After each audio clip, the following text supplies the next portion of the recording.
Day 10 of the Karen Read trial. I'm going to give you part 2 of my daily recap. Today definitely felt like it was like the most intense of the days that we've had. Lots of bombshells. If you haven't watched my part 1 recap, make sure you go back and watch that. But I'm going to get into part 2 where they called up Brian Albert Jr. on the stand. He's the son of Brian Albert and Nicole Albert, and he's the second oldest of the 5 kids. He was home the night that John O'Keefe died, and it was his birthday that his family was celebrating at the Waterfall Bar while he was back home with a few of his friends. I just want to put it out there that Brian Albert Jr. is not anything that I imagined that he would be. I thought he would be more of like a meathead, meatball kind of looking guy, like his father or like his cousin Colin, but he's not. So I was very shocked by that. So Brian Albert Jr. was in the home when this all went down, and he was, like many others, not interviewed until a long time after this. So he actually wasn't interviewed by any official officers, police, state police, anything, until June 2023 when he was indicted for the grand jury testimony. And this is the indictment, I think, that happened in June 2023.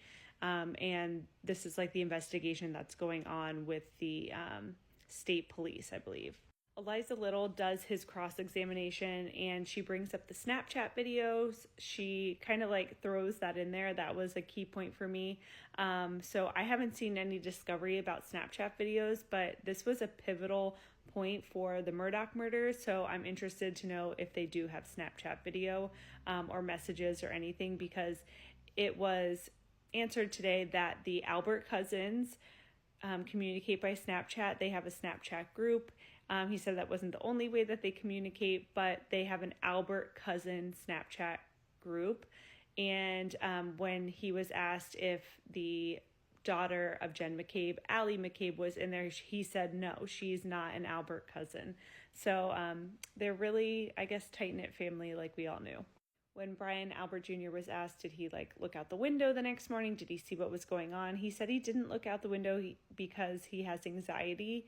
And it was just such a head-scratching moment. I almost even forgot about it. It was bizarre.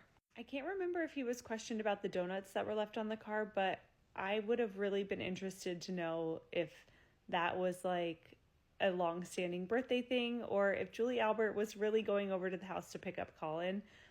I don't know. Something is really weird to me about that. Then we get into the testimony with Caitlin Albert. She's the oldest of the kids of Julie and Brian, and she was not living at the home at 34 Fairview at the time. She lives in Easton with her boyfriend, and she went to the Waterfall Bar with her mother, her aunt, and her boyfriend. His name is Tristan, so I'm sure we'll be hearing from him. And then he ended up leaving early because he was a snowplow driver or snow shoveling, and there was a snowstorm coming, so he was helping out with that, and he leaves the restaurant early. I think it was mentioned that he had to be up at 3 or 3:30 a.m. So that's why he went home. She stayed out with her family, and it kind of felt like it was a little bit rehearsed when they all have been saying that they went home around 12:05, 12:10. So they go back to the house. She rode with her mother and father back to the house.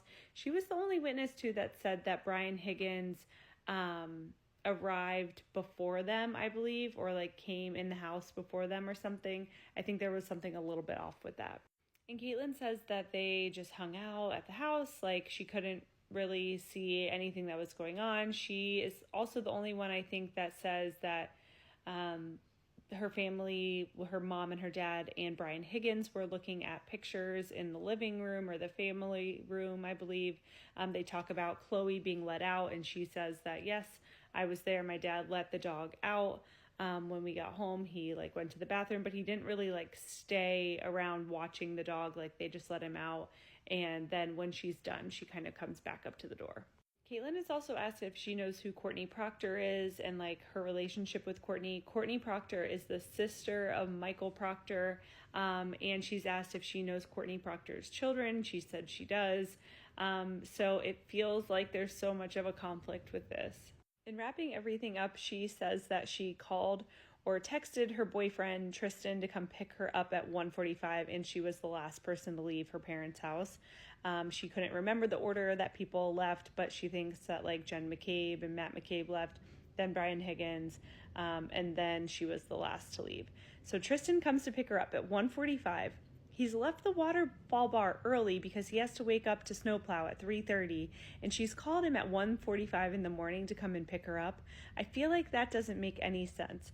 Like, I feel like she was intending to stay at her parents' house, and then something went down, and she said, Tristan, come pick me up.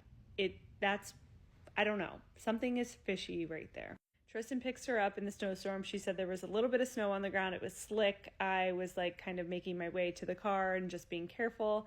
And the direction that they headed home was that they headed up Fairview Road, past the flagpole, where the BODY would have been in the snow, and there wasn't anything there. But she said, I really wasn't paying attention. I was more focused on Tristan. So we don't really know yet, I guess. I almost forgot that the defense brings up Katie McLaughlin to Caitlin Albert, and they basically start this line of questioning with, how would you define an acquaintance?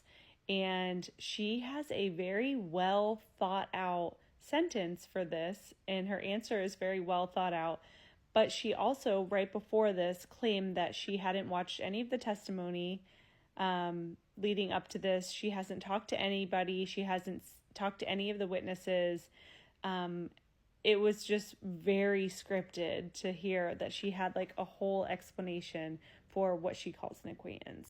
After all of this, the jury leaves and the judge wants to talk about the motion, I think, to dismiss the testimony from Katie McLaughlin. She is the firefighter, first responder that testified at the end of week 1, and she is basically one of the first people to be on the scene, and she hears Karen Read say, I hit him.